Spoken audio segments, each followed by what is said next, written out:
Hi guys, myself is Adesh and you watching my YouTube channel techie Adesh. तो जैसे मैंने आपको बताया था कि पाइथन ट्यूटोरियल की सीरीज की इस क्लास में मैं क्या क्या बात करने वाला हूँ, सबसे पहले ये बात कर लेते हैं। उससे भी पहले मैं बात करता हूँ कि पाइथन क्लास की जो हमारी पहली वाली क्लास हुई थी, यानी कि क्लास नंबर 1, उसमें मैंने क्या क्या डिस्कस किया था। तो उसमें मैंने आपसे डिस्कस किया था पाइथन के फीचर्स के बारे में, पाइथन का इंट्रोडक्शन, पाइथन किस तरीके की लैंग्वेज है, पाइथन को इंस्टॉल करने के लिए हम किस तरीके से उसको इंस्टॉल करते हैं, पाइथन का जो क्लास पाथ है वो तरीके से सेट करते हैं, पाइथन के कौन कौन से एडिटर होते हैं जिनके अंदर हम कोडिंग करते हैं, और पाइथन का सैंपल प्रोग्राम हम किस तरीके से बनाते हैं। तो ये सारी चीजें मैं आपसे डिस्कस कर चुका था क्लास नंबर 1 में। अगर आपने वो क्लास नहीं देखी है तो प्लीज उस क्लास को देख लीजिए, सो दैट आपको ये क्लास उससे आगे कनेक्ट होती हुई समझ आएगी। अब बात करते हैं कि आज की क्लास में मैं आपको क्या क्या चीजें बताने वाला हूं। तो सबसे पहले तो मैं बताने वाला हूं आज की क्लास में कि हम किस तरीके से पाइथन के अंदर डिफरेंट डिफरेंट तरीके से वेरिएबल डिक्लेयर कर सकते हैं। और मैं बात करूंगा आपसे पाइथन के अंदर जो डेटा टाइप का रोल होता है वो क्या होता है। उसके अलावा मैं आपसे बात करूंगा कि पाइथन के अंदर किस तरीके से हम कमेंट बनाते हैं। उसके बाद मैं आपसे बात करूंगा पाइथन के अंदर जो आपके कंट्रोल स्टेटमेंट्स होते हैं उनका क्या यूज होता है। इसके अंदर हम दो चीजें बहुत इंपॉर्टेंट करने वाले हैं। पहली चीज है इफ एल्स, और दूसरी चीज है हमारी लूप। लूप के बारे में भी मैं आपसे बात करूंगा, वाइल और फोर लूप दोनों के बारे में। तो अगर आप हैं पाइथन के स्टूडेंट्स, आप कर रहे हैं ओ लेवल कोर्स, तो मैं उसके हिसाब से भी ये सीरीज बना रहा हूँ। आप इस पूरी सीरीज को देखिए और आपके पूरे कोर्स कवरेज के हिसाब से मैं वीडियोस पोस्ट करता रहूंगा। तो अगर आप हैं नए चैनल पर तो चैनल को सब्सक्राइब करिए, बेल आइकन दबा दीजिए, सो दैट आपको नोटिफिकेशंस भी मिलती रहें मेरे आने वाले सारे वीडियोस की।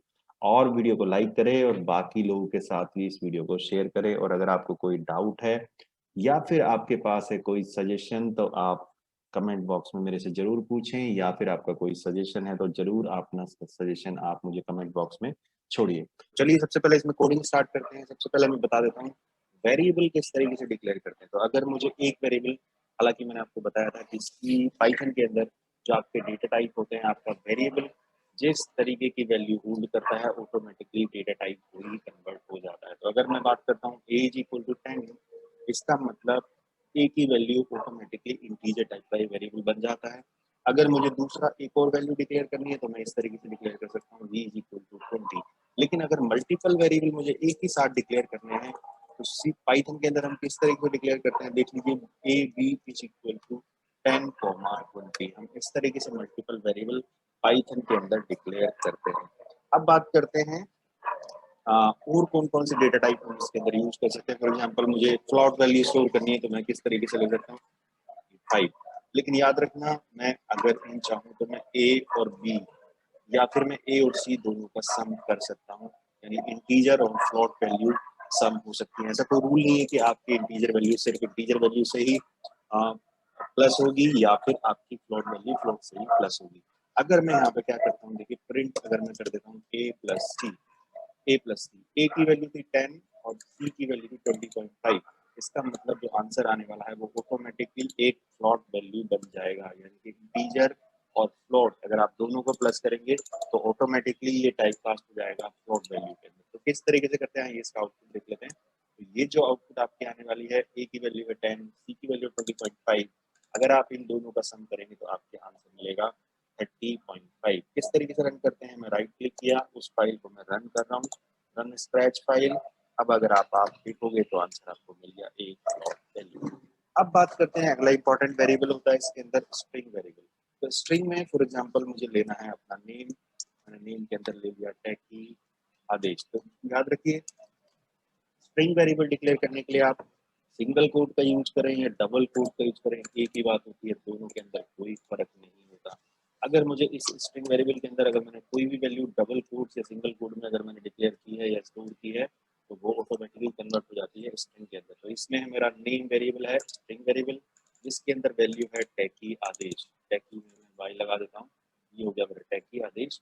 ये वैल्यू ऑटोमेटिकली स्ट्रिंग वैल्यू बन गई। अगर मैं दो वैल्यू को स्ट्रिंग को प्लस करता हूँ तो वो ऑटोमेटिकली अपेंड हो जाती है। फॉर एग्जांपल मैंने लिखा नेम 1, इसके अंदर मैंने सिर्फ इतना लिखा टैकी, और मैंने लिखा नेम 2, राइट, इसके अंदर मैंने लिखा आदेश।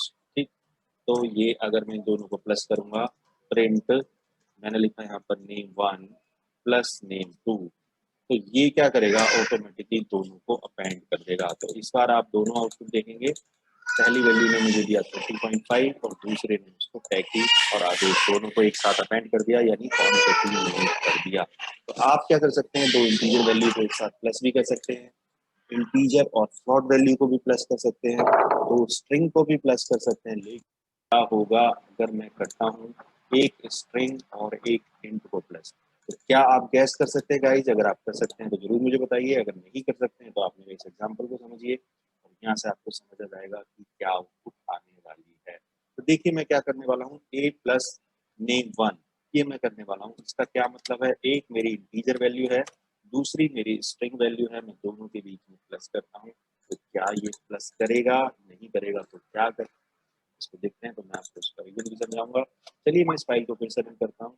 इस बार उसने मार दी है एरर, यानी उसने एक एरर थ्रो की है। इसका मतलब हुआ पाइथन के अंदर हम इंट और स्ट्रिंग के बीच में प्लस नहीं कर सकते। हम दो स्ट्रिंग को प्लस करेंगे तो दोनों स्ट्रिंग कॉन्केटिनेट हो जाएंगी, हम दोनों इंटीजर को प्लस करेंगे तो दोनों इंटीजर की वैल्यू प्लस हो जाएंगी। लेकिन अगर हम एक स्ट्रिंग और एक हम प्लस, यानी कि एक हम स्ट्रिंग अपेंड करते हैं, प्लस करते हैं, तो वो दोनों वैल्यू अपेंड नहीं होंगी, बल्कि ये देगा आपको एक एरर। अगर आपको दोनों को अपेंड करना चाहते हो तो आप इसकी जगह, प्लस की जगह पर यहाँ पर यूज करिए आपको कॉमा। कॉमा क्या करता है, आपको कॉन्केटिनेट कर देता है अगर आपकी दोनों वैल्यू अलग अलग टाइप की भी हो तो। जैसे इस एग्जांपल में आप देखोगे तो जो मेरा ए वेरिएबल है वो इंटीजर है, दूसरा वेरिएबल मेरा name1 वो मेरा स्ट्रिंग है, लेकिन अगर मैं उनके बीच में लगा देता हूँ कॉमा, इसका मतलब दोनों वैल्यू अपेंड हो जाती है। तो चलिए इसको देख लेते हैं। मैं इसको राइट क्लिक करके रन कर देता हूँ। इस बार आप देखोगे तो आपको दोनों वैल्यू अपेंड होके एक साथ दिख गई। कितनी भी मल्टीपल वैल्यू अलग अलग टाइप की अगर आपको अपेंड करनी है तो आप यूज कर सकते हो कॉमा। कॉमा ऑपरेटर आपको उन मल्टीपल वैल्यूज को अपेंड करने का काम देगा। अब हम बात करते हैं कि अगर हमारे पास कोई अननेसेसरी कोड है, फॉर एग्जांपल मुझे ये जो प्रिंट का स्टेटमेंट था ये यूज नहीं करना पड़ने वाला, तो आप इसको किस तरीके से पाइथन के अंदर कमेंट बनाते हैं वो मैं बता देता हूँ।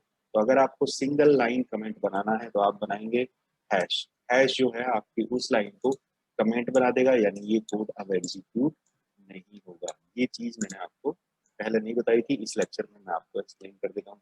दूसरी चीज मैं आपको और एक इम्पोर्टेंट बताने वाला हूँ कि इंडेंटेशन का बहुत रोल है। हालांकि थोड़ा सा पिछले वीडियो में भी मैंने एक्सप्लेन किया था कि इंडेंटेशन कितना इंपॉर्टेंट रोल प्ले करता है पाइथन लैंग्वेज के अंदर।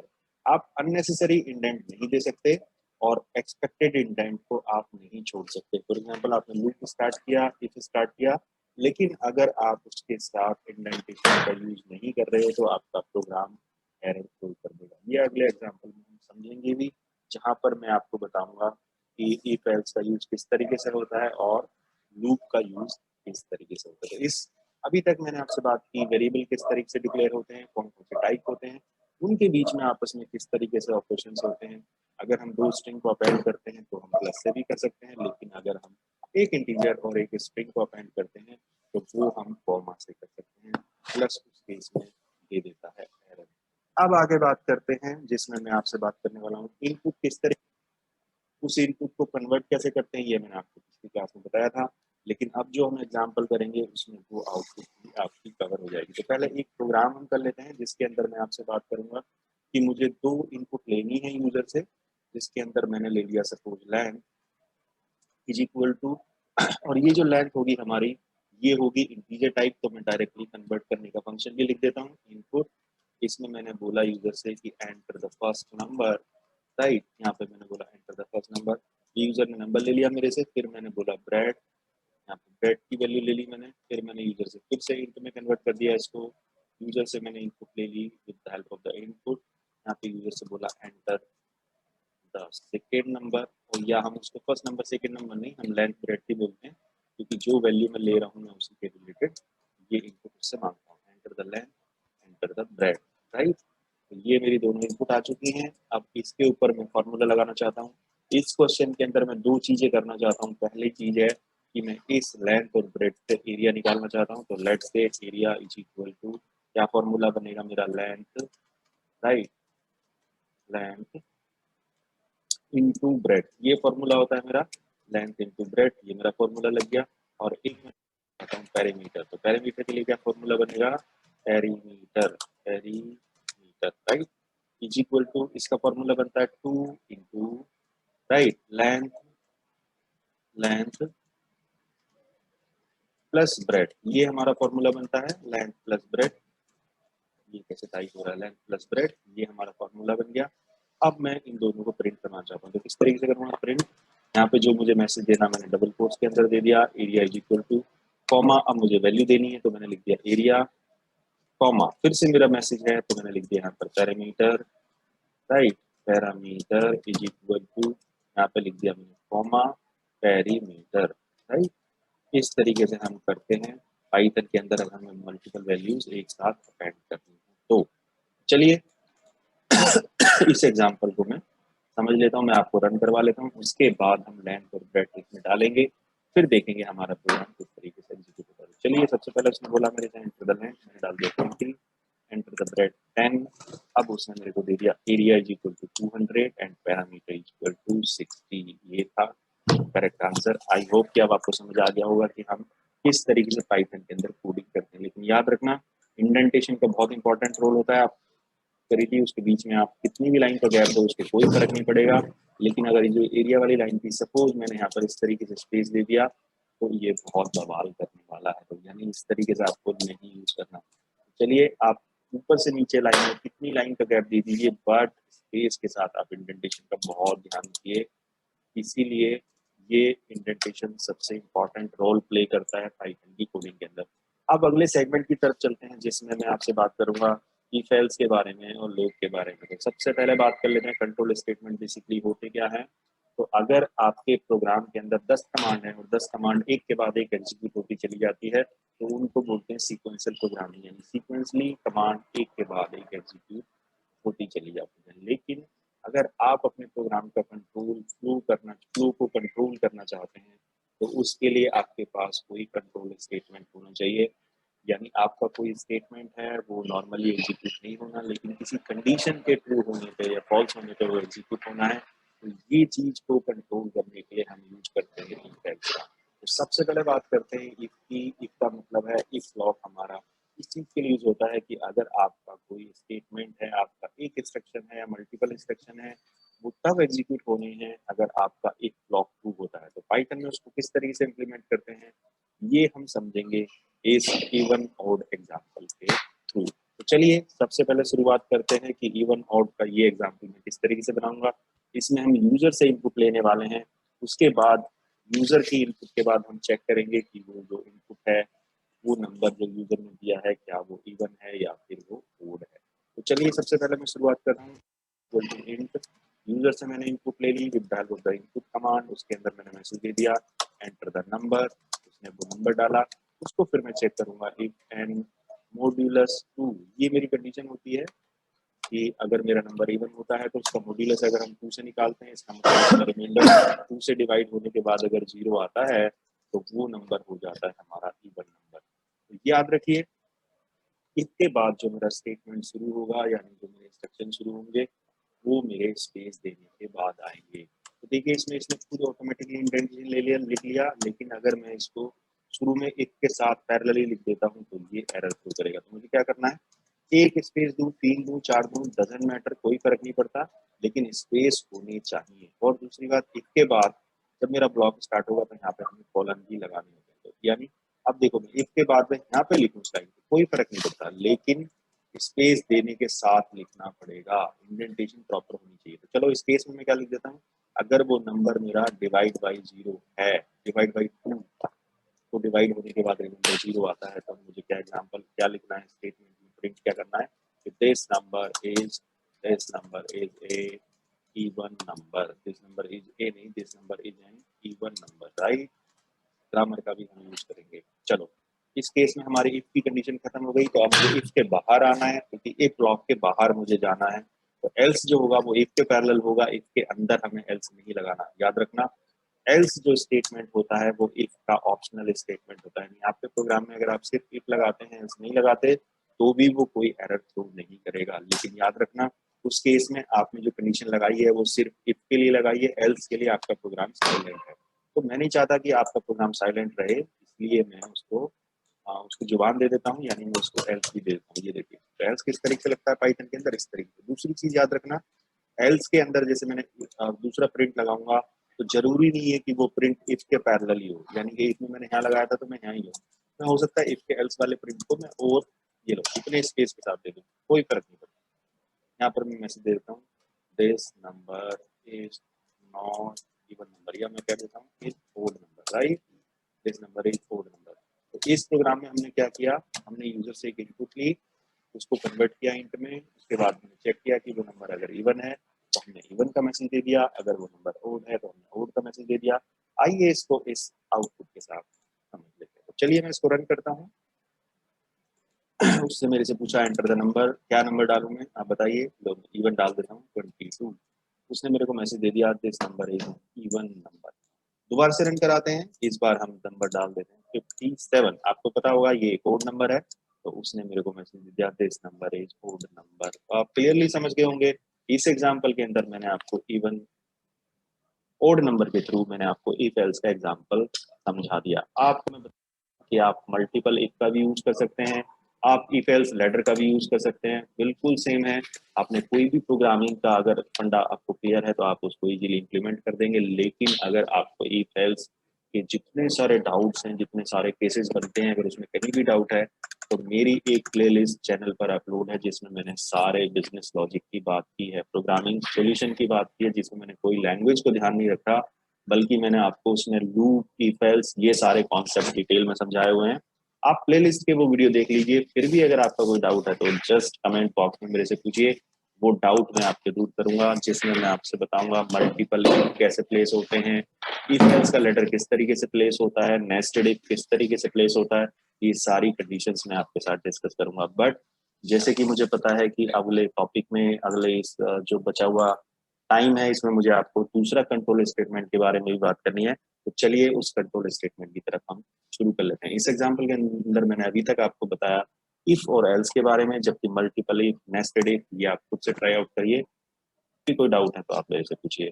अब हम बात करते हैं लूप के बारे में। तो इफ एल्स में फर्क इतना होता है कि इफ एल्स के अंदर अगर हमारी कंडीशन ट्रू होती है तो आपका स्टेटमेंट एग्जीक्यूट होता है, लेकिन वो सिर्फ एक बार ही एग्जीक्यूट होता है।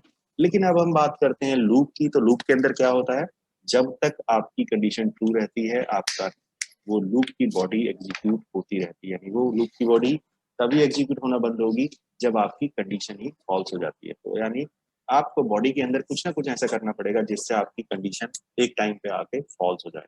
पाइथन के अंदर हम जो लूप यूज करते हैं, तो दो लूप यूज करते हैं। पहला लूप यूज करेंगे हम व्हाइल, और दूसरा लूप हम यूज करेंगे फॉर। ये दो लूप हम यूज करने वाले हैं। पहले हम व्हाइल को समझते हैं। व्हाइल में हम कंडीशन देते हैं, लेकिन उसके अंदर फिर हम उसकी बॉडी दे देते हैं। वो बॉडी चलती रहती है जब तक हमारी कंडीशन ट्रू रहती है। तो पहले एग्जाम्पल को समझने के लिए हम क्या करने वाले हैं, हम यूजर के थ्रू एक इनपुट लेंगे, या यूजर से इनपुट नहीं लेते इस एग्जाम्पल के अंदर, हम सिंपली 1 से लेकर के 100 तक के नंबर प्रिंट करना चाहते हैं। तो देखिए कितना सिंपल प्रोग्राम है। इसके लिए मैं आपको एक आई वेरिएबल ले लेता हूँ और उसको शुरुआत कर देता हूँ 1 से, क्योंकि मुझे 1 से जाना है और मुझे कहाँ तक जाना है, 100 तक। तो हम किस तरीके से लेंगे, वाइल लूप में आपको पता है हम कंडीशन देते हैं, और मैंने कहा आई लेस देन इक्वल टू, कहाँ तक जाना है मुझे, 100 तक, राइट। तो मैंने यहाँ पर कंडीशन दे दी, जब तक ये कंडीशन ट्रू रहेगी मैं ये वाइल की बॉडी को एग्जीक्यूट करता रहूंगा। इसके अंदर मैंने आपसे बोला प्रिंट कर दो, किसको प्रिंट कर दो, आई को प्रिंट कर दो, लेकिन मेरे को आई को बढ़ाना पड़ेगा। एक बात याद रखना, पाइथन के अंदर आपका प्लस प्लस या माइनस माइनस ऑपरेटर नहीं चलता। इसके अंदर आपको इस तरीके से लिखना पड़ेगा, I is equal to I plus 1। इसका मतलब आई की वैल्यू इंक्रीज हो जाएगी बाय 1, आई की वैल्यू 1 से इंक्रीज हो जाएगी, ठीक है। तो चलिए इस एग्जाम्पल को समझते हैं, लेकिन याद रखना जो ये प्रिंट होगा आई की वैल्यू यानी 1 2 3, ये नई लाइन में लेके जाएगी, जिसमें मैं आपको बताऊंगा कि प्रिंट कर जो कमांड होती है वो बाय डिफॉल्ट कर्सर को न्यू लाइन में मूव कर देती है। तो चलिए इस एग्जांपल को समझ लेते हैं जिसमें मैंने आपसे बात की है। सिर्फ छोटा सा प्रोग्राम है, आप देख रहे होंगे। अगर आप उस प्रोग्राम को जावा में बनाएंगे तो इसमें 10-12 लाइन का कोड बन जाएगा। लेकिन पाइथन में इतनी सिंपल प्रोग्रामिंग होती है कि आपने वेरिएबल को जस्ट डिक्लेयर किया और लूप लगाया। बाकी इसके अंदर कोई जरूरी नहीं है कि आपको क्लास, ऑब्जेक्ट, ये सारी चीजें बनानी हो या फंक्शन बनाना हो। आप सिर्फ कमांड बेस्ड भी कोडिंग कर सकते हो। तो चलिए इसको शुरू करते हैं और आउटपुट देखते हैं क्या हमारी आउटपुट ठीक आई है। जिस एग्जाम्पल के अंदर मैंने ट्राई किया था कि किस तरीके का प्रोग्राम बनाएंगे हम, इसके अंदर हम प्रोग्राम बनाएंगे कि हम 1 से लेकर के 100 तक के नंबर प्रिंट कराते हैं। तो चलिए मैं इसको रन करता हूँ। मैंने यहाँ पर रन किया और आप देख रहे होंगे, तो ये जरा स्क्रॉल हो गया है मेरी पूरी आउटपुट, लेकिन ये जो नीचे है ये आपकी आउटपुट आ गई है आपकी, जिसमें हमने वो सारी कमांड, जो सारे नंबर्स हैं वो हमने प्रिंट कर लिए। अब अगले क्वेश्चन की तरफ चलते हैं, जिसमें मैं आपसे बात करूंगा कि अगर हमें फोर लूप लगाना हो तो पाइथन के अंदर फोर लूप किस तरीके से लगाते हैं एक बार देख लेते हैं। ओके, तो फोर लूप समझते हैं। फोर लूप हमारा किस तरीके से प्लेस होता है। देखिए, फोर लूप के अंदर मुझे किस तरीके से लगाना होता है। सपोज मुझे आई वेरिएबल के ऊपर फोर लूप लगाना है, तो मैं कैसे लगाऊंगा, फोर आई इन रेंज, और जिस कंडीशन तक मुझे जाना है उसको मैं इसके अंदर लिख सकता हूं। जैसे सपोज मुझे आई वेरिएबल को 1 से लेकर के 50 तक जाना है, तो मैं यहाँ पे पास कर दूंगा 50। बट याद रखना, रेंज वेरिएबल के अंदर जो मैं यहाँ पे नंबर लिखता हूँ उससे एक कम तक मेरा लूप चलता है, यानी ये 49 तक चलेगा। और बाय डिफॉल्ट जो आई की वैल्यू है जो स्टार्ट होगी वो होगी 0 से, लेकिन मैं उसको बदल भी सकता हूँ। अगर मैं चाहता हूँ कि मेरा आई वेरिएबल 1 से स्टार्ट हो, या फिर 10 से स्टार्ट हो, या 50 से स्टार्ट हो, किसी भी नंबर से स्टार्ट हो, तो वो मैं आपको यहाँ पे कंडीशन के साथ दे सकता हूँ। तो यहाँ पर 3 वैल्यू हम दे सकते हैं। पहली वैल्यू होती है कि आई वेरिएबल मेरा कहाँ से स्टार्ट होगा, लेट से मैं चाहता हूँ 20 से स्टार्ट हो। दूसरी वैल्यू होती है कहाँ तक जाएगा, यानी कंडीशन कहाँ तक ट्रू रहेगी। और तीसरी वैल्यू होती है वो जो इंक्रीमेंट या डिक्रीमेंट है वो क्या होगा, यानी मैंने जैसे दे दिया 2, इसका मतलब है आई की वैल्यू स्टार्ट होगी 20 से और वो जाएगी कहाँ तक, 50 लेस देन 50 तक। और जो आई की वैल्यू है वो +2 से इंक्रीज होगी, इसका मतलब ये 20, 22, 24 इस तरीके से नंबर प्रिंट करेगा अप टू द 49, क्योंकि ये आपका 50 पर नहीं जाएगा। तो आप देखोगे तो 48 तक एक्चुअली ये प्रिंट करेगा, 49 तो उस सीरीज में ही नहीं आएगा जिस सीरीज के पैटर्न बनेंगे। अब हम बात करते हैं कि हमें इस लूप के अंदर करना क्या है। जैसे फॉर एग्जांपल मैं यहाँ पे प्रिंट करवा देता हूँ, प्रिंट सपोज मैंने करवा दिया आई। तो देखिए, फोर लूप में आपको वाइल में तो हमें सिर्फ कंडीशन देनी होती थी, लेकिन हम इसमें डायरेक्टली किस तरीके से दे सकते हैं, फॉर आई इन रेंज। और आई वेरिएबल को आप ऊपर इससे पहले यहाँ पर भी डिक्लेयर करो, कोई इशू नहीं है। आप चाहो तो उसको डिक्लेयर ना करो, सीधे उसके ऊपर लूप लगा दो। तो इस तरीके से हम फोर लूप के एग्जाम्पल को समझ लेते हैं। अब हम चलते हैं, इस एग्जाम्पल को मैं ट्राई आउट कर लेता हूँ। चलिए हम इसको रन करते हैं। तो आप देख रहे होगे, देखो 2 से स्टार्ट हुआ, ये 20 से स्टार्ट हुआ सॉरी, क्योंकि इसके अंदर डिफॉल्ट जो मेरी वैल्यू थी, आई की वैल्यू जो इनिशियलाइज हुई है वो ये 20 से। उसके बाद 2 का गैप आने लगा ऑटोमेटिकली, 22, 24। तो बॉडी के अंदर मैंने कोई प्लस प्लस या +2 बाई +2 या बाई +4 मैंने ऐसा कुछ नहीं किया। मैंने सिंपली आई की वैल्यू को प्रिंट कर दिया, बाकी मेरा लूप था। तो फोर लूप हम डायरेक्टली इवन लिस्ट या फिर हम टपल सेट उन पे भी अप्लाई कर सकते हैं। तो वो मैं जो अगली क्लासेस में एग्जांपल बताऊंगा आपको, उसमें आपको समझाऊंगा कि फोर लूप हमारा किस तरीके से डायरेक्टली आइटरेट करने के भी काम आता है। जब हमारे पास मल्टीपल वैल्यूज होती हैं तो हम उनको आइटरेट कर सकते हैं। तो ये फोर लूप लगाना पाइथन के अंदर बहुत सिंपल होता है, जो मैंने आपको समझा दिया। आई होप कि अब आपको लूप समझ आ गए होंगे, आपको इफ एल्स समझ आ गया होगा। अगर फिर भी आपके कोई डाउट्स हैं तो आप कमेंट बॉक्स में मेरे से पूछ सकते हैं, आप मुझे व्हाट्सएप भी कर सकते हैं। आई होप कि आपको पाइथन समझ आया होगा। जो मैंने पिछले 2 लेक्चर्स लिए हैं इसमें आपको जरूर पाइथन समझ आई होगी, लेकिन फिर भी अगर आपके डाउट्स हैं तो आप मेरे से कमेंट करके जरूर पूछिए। आज की वीडियो में इतना ही। अगले वीडियो में मैं बात करूंगा अगले टॉपिक के साथ। Thank you.